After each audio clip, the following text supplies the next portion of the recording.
Good evening to one and all. A hopefully happy hump day, although we got more snow. Spoiler alert, big surprise, we got more snow, and we're probably going to get more snow as the week unfolds, but they're not expecting any more blizzards. It's like I have to do a weather report because we've just gotten terrible weather. They warned us, whoever the they is, they warned us that this was going to be a bad winter, and they were right.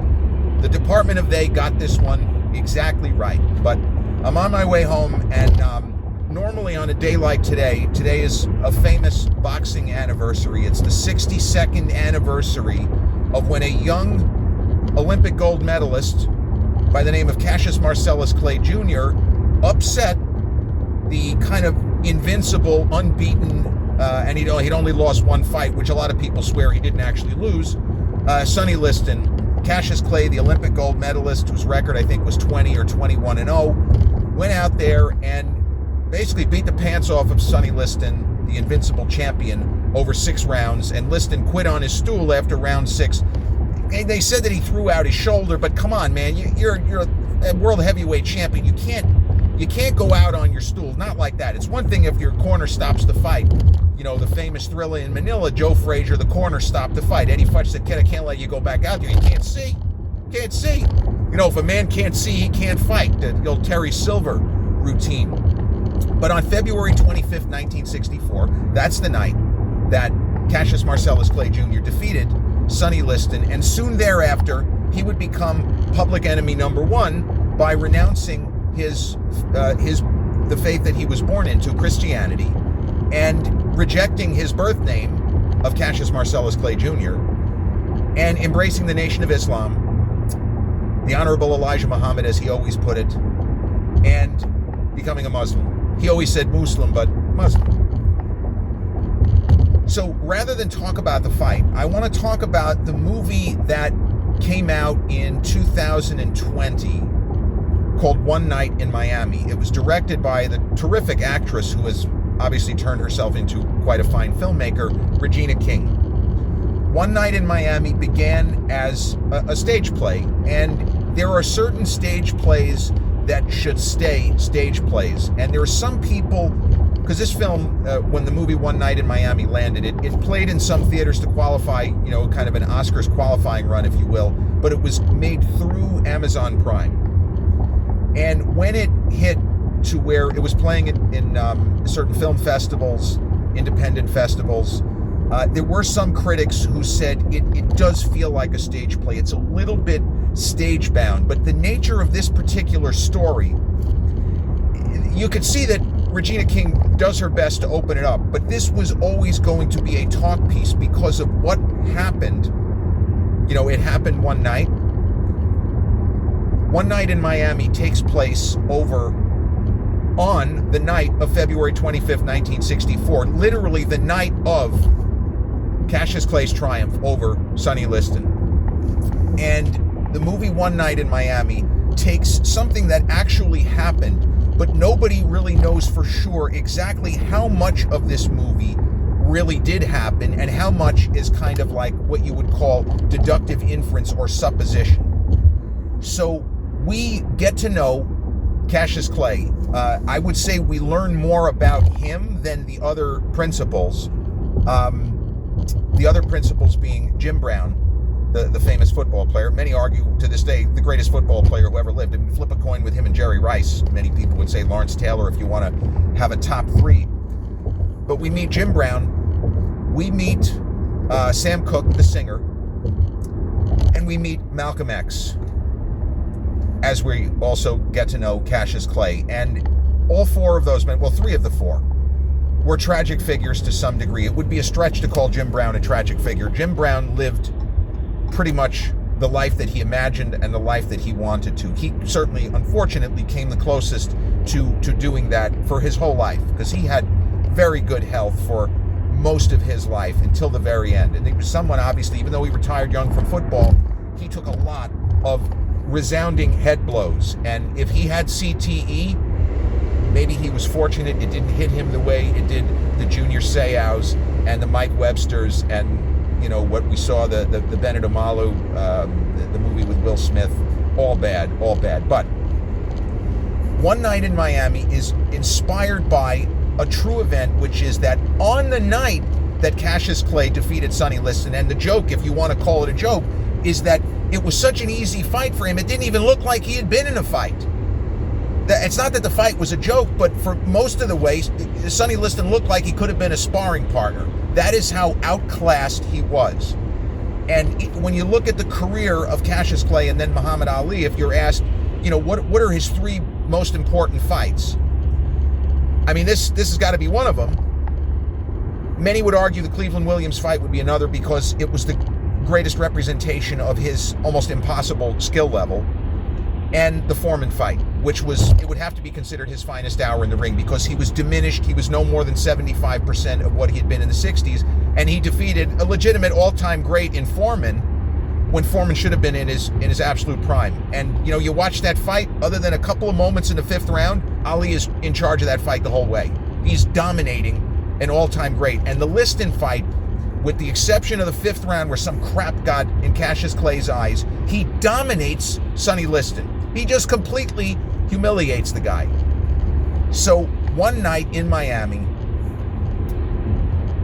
is inspired by the fact that those 4 men, Malcolm X, Sam Cooke, Cassius Clay, and Jim Brown, literally hung out the night of Clay's victory and celebrated. And we think that they had very serious conversations about civil rights, about what sort of stances these 4 men should take on various issues as men of color, as people who might have a very large voice. And if Cassius Clay, if he goes public with the fact that he's about to convert to Islam, is that going to help amplify his voice, or is it going to have the opposite effect? Is he going to be able to continue to box? This is long before the issue with the Vietnam War. There were people that thought he wasn't going to be able to fight simply if he announced that he was a Muslim. We were supposed to have religious freedom in this country, but somehow we didn't quite have religious freedom. They almost canceled the Liston fight because of that. But in the world of the movie One Night in Miami, the 4 actors were expertly chosen by Regina King and her casting, whoever was involved in the casting. And as I say, we meet Cassius Clay and we spend the most amount of time with him. And this is where it tries to come across like a feature film and not a stage play. We see Cassius Clay in his last fight before fighting Sonny Liston. He had a fight in England, and I think it was in May of 1963, where he fought the British Empire champion. And to this day, I mean, you got Lennox Lewis and maybe Frank Bruno, but the next best fighter to come out of England in a heavyweight division was Henry Cooper.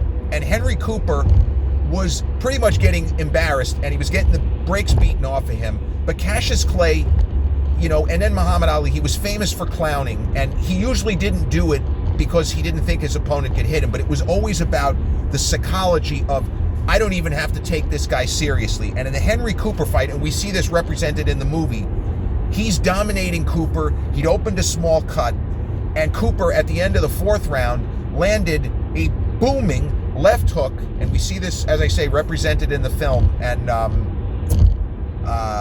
the actor from The Sopranos, Michael Imperioli, plays Angelo Dundee. It's kind of inspired casting. Angelo Dundee was Ali's trainer and chief second in real life. And so Henry Cooper knocks Cassius Clay down in the film, and that's what happened in real life. And honestly, he was lucky that the round was over because, Cooper was a swarmer, and Cooper could have gotten in there and maybe even finished the fight. And then Cassius Clay does not become what Cassius Clay becomes, because he would have had a really terrible loss on his record of a fight where he's beating the crap out of his opponent and he gets careless and he could have got knocked out of the ring there, and luckily he didn't. He jumped up at the count of 3, but I don't think he knew which end was up. He was lucky that the bell rang. So then he wins it in the next round. Cooper had a cut, and it was one of the worst cuts I've ever seen in boxing. It was just horrible. Cooper he could have bled to death in the ring. So Cassius Clay is played by a young actor who was unfamiliar to me in this movie, One Night in Miami, named Eli Gorey. He doesn't really look that much like, he looks less like Ali, or, again, he's always called Cassius in this film, but he looks less like him than Will Smith. And he even looks less like him. Terrence Howard actually played Ali in a movie I think it was called King of the World. It came out in the 90s or early 2000s, and he kind of almost had the look with the hair and everything.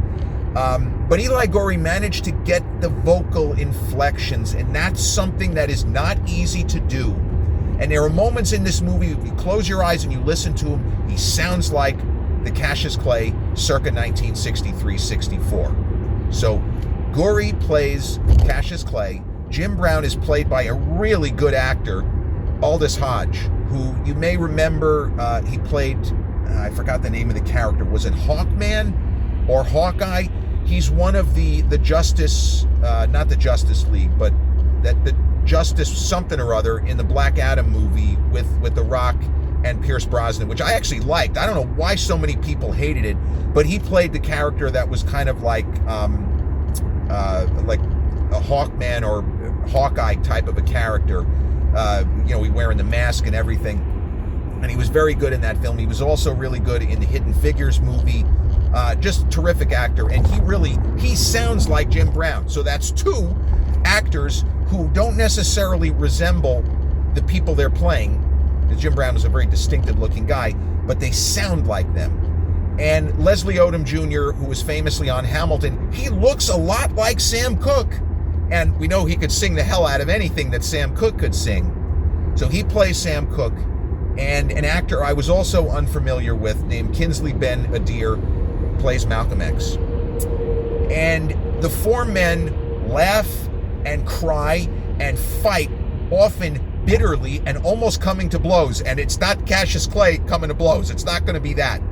But Sam Cooke and Malcolm X in real life had very serious disagreements on all of the things that I mentioned, whether it was civil rights, whether it was what Sam Cooke should try to do with his artistry and, as a singer, as a musical star, as a kind of a growing legend, again, a tragic figure in his own way.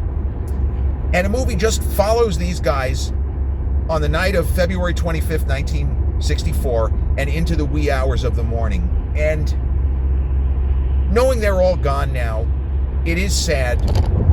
And knowing that Malcolm X didn't have that much time left, and Sam Cooke didn't have that much time left. And honestly, Cassius Clay, at this point, the young Ali, was still idealistic. Yes, he had fallen under the wing of Malcolm X and Elijah Muhammad, and unfortunately the distancing from Malcolm X would prove to not be a very good move, and it was something that he regretted until his last days, backing Elijah Muhammad over Malcolm X. It's something that if there was one thing in his life he could have taken back for sure that had nothing to do with boxing, that was it. But we see Malcolm X acting as if he's paranoid. He's convinced that the government is listening in on his phone calls and that they mean to harm him. And, you hate to say it, that's kind of true. I don't think the government killed him, but they were very interested in the J. Edgar Hoovers of the world. If they could have just put him in prison for any number of things, they would have done it. So the film does feel a bit stage-bound once you get past the early parts of the story where we see Jim Brown go to, his childhood home, and he has a kind of an unfortunate encounter with a guy that he has known for years. And we see these guys, the kind of personal struggles they had. But for most of the movie, it's just four guys in a room and maybe moving to a different room and then maybe moving outside, talking about what they're going to do.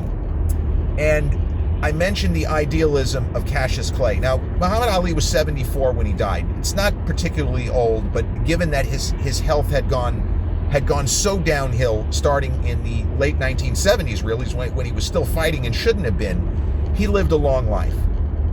But his idealism was already starting to crack. Now, this was somebody who, in the Olympics of 1960, when he won his gold medal, he was rah-rah, pro-America.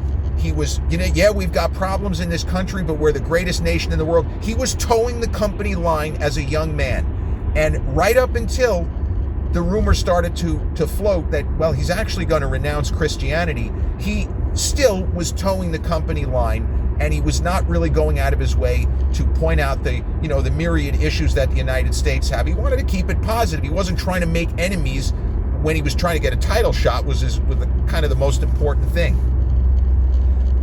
But Malcolm X in real life, he told a couple of fibs. He stretched the truth in certain instances, and we see Cassius Clay blow up at Malcolm X because he feels like he has been misled, and it's Gore's best moment. Eli Gore, the actor, it's his best moment in the film because we see that he's more than just doing an imitation of young Cassius Clay. He's giving a real performance. He's giving a three-dimensional performance. He is hurt and he doesn't know what to do, and that losing faith in something and in someone that he had implicit trust in, it's what ended up happening with the Vietnam situation. That young Cassius Clay and then Muhammad Ali, by the time the Vietnam thing cropped up, he was Ali, and there were a lot of people who just insisted on calling him Clay, including opponents such as, we talked about it, Ernie Terrell. But he felt that he was not afforded the kind of respect that he should have been. And when the military-industrial complex tried to use him, he just basically said no. He stood on his head, and he felt betrayed, quite frankly. And we see the roots of that sown here, that the idealism of this kid, this bright and boisterous, the Louisville lip, it's starting to go. And the way that Ali's biographer, Thomas Hauser, described it, at a certain point in the mid-'60s, it wasn't a question of what people called him. It wasn't even a question of him asking people to call him Muhammad Ali.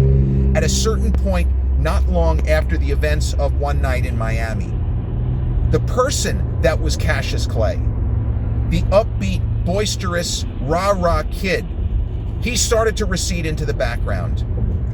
And the young man that was Cassius Clay actually became Muhammad Ali. It's not just the name. It's that when he took on different responsibilities. And I don't think that he was necessarily ready for that. And certainly the Ali of February 25th, 1964, he did not have any idea of what was to come. He had no idea that he was going to run afoul of the establishment, that he was going to be staring down the barrel of a 5-year prison sentence and potentially the end of his career.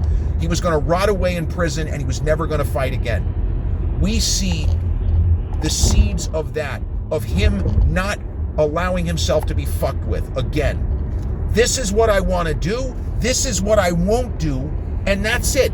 There are consequences to my actions. I accept them. I know this.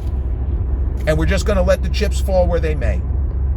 And without going into any of the Vietnam stuff, we see it, we feel it, we know it's coming if we know our history. But the kind of subtle betrayal of Malcolm X, which would play out in real life and plays out in this film, the movie leaves Cassius Clay in arguably the weakest position, even though he just won the World Heavyweight Championship. But he is at a point, a crossroads in the world of the movie. And in real life, the soon-to-be Muhammad Ali was at a crossroads. And it's just such a beautifully acted story. All four guys are great. They did not, I think Eli Gore may have appeared in one of the stage productions. I'm not sure about that. But the four guys have the rhythm of people who have worked together. So maybe Regina King did a month of rehearsals, I don't know. But they feel like old friends already. And in the world of the movie, they had all known each other for quite some time. In the case of Malcolm X and Cassius Clay, they'd known each other for at least, I think, a couple of years. But yeah, I just wanted to kind of spotlight a little bit of the history of Cassius Clay, but talk about this film, which is streaming on Amazon Prime. It was an Amazon production or an Amazon Studios co-production. It is well worth seeing. It doesn't give you an overwhelming, exhausting amount of history, but it gives you enough of the true life history where we understand the stakes and why these four guys, why this night of what should have been a pure celebration devolved into chaos as they're screaming and yelling at one another. What are we all supposed to do? And it's really a beautiful film and highly recommended viewing. One Night in Miami, streaming on Amazon Prime, and its relation to the real life February 25th, 1964, when Cassius Marcellus Clay Jr. fulfilled his destiny, justified winning an Olympic gold medal, although it was in the light heavyweight class. He quickly outgrew that and became the world heavyweight champion at just 22 years of age. One Night in Miami, directed by Regina King and starring Eli Gorey, Aldous Hodge, Kinsley Benadir, and Leslie Odom Jr. This has been episode 769 of the Confessions of a Not So Dangerous Mind podcast. I'd like to thank you all so much for spending some of your happy hump day evening here with me in New York.